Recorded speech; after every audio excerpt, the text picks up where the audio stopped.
Fort வில்லியம்லேருந்து கிளம்பி இன்வெர்னஸ் ஸ்காட்லாண்டில் இன்வெர்னஸ்க்கு இந்த காசலை தாண்டி தான் இதுக்குள்ளேயே போக முடியும். இன்வெர்னஸ்குள்ளேயே எதுவும் மிஸ் பண்ண மாட்டோம். இன்வெர்னஸ் ஸ்காட்லாண்டில் இன்வெர்னஸ்க்கு போனோம். இன்வெர்னஸ் ஒரு பிக் சிட்டி. அது போகிற வழியில் இந்த காசல் உங்கள் எல்லாருக்குமே தெரியும். இது உலகத்தோட முக்கியமான ஹெரிட்டேஜ் சைட்.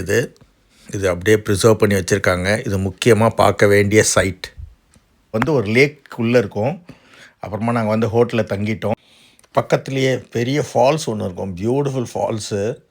அது உலாப்பூல் போகிற வழியில் இருக்கும்.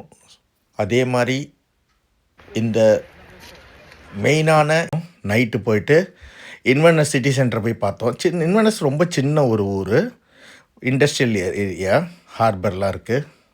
ஸ்டேஷன் பாருங்கள்.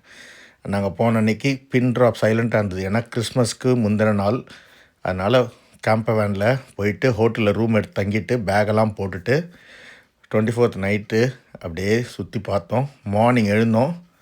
அங்கே பக்கத்துலேயே இந்த லேக்கு, அந்த கெனாலு, அதெல்லாம் போய் வேடிக்கை பார்த்துட்டு முக்கியமான காசல் இருக்குது அங்கே, இன்வெர்னஸ் காசல். இது முக்கியமான சர்ச்சு. 25th ப்ரேயர்லாம் முடிச்சுட்டு சர்ச்சில் 25th மாஸ்க் நடந்தது.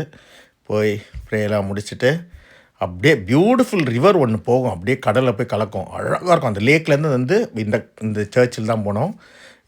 இது பக்கத்துலேயே உலாப்பூல் போகிற வழியில் இதுதான் ஸ்டேடியம், இன்வெர்னஸ் ஸ்டேடியம் பார்த்தா அந்த பிரிட்ஜ் மெயினான பிரிட்ஜ் இன்வெர்னஸில் முக்கியமான பிரிட்ஜு. மறுபடியும் ஹோட்டலுக்கு வந்தோம். சில்லியா கிறிஸ்மஸ் அன்னைக்கு பிரியாணி சமைச்சா கேம்பர் வேனில் சமைச்சு ஹோட்டல் ரூமில் 2 நாள் ஃபுல்லாக 25th and 26th ஃபுல்லாக ஹோட்டல்லையே தங்கிட்டு சமைச்சு சாப்பிட்றது, ரெஸ்ட் எடுத்துருந்தோம். இது எங்களோட 9th or 10th time to visiting Inverness. Thank you.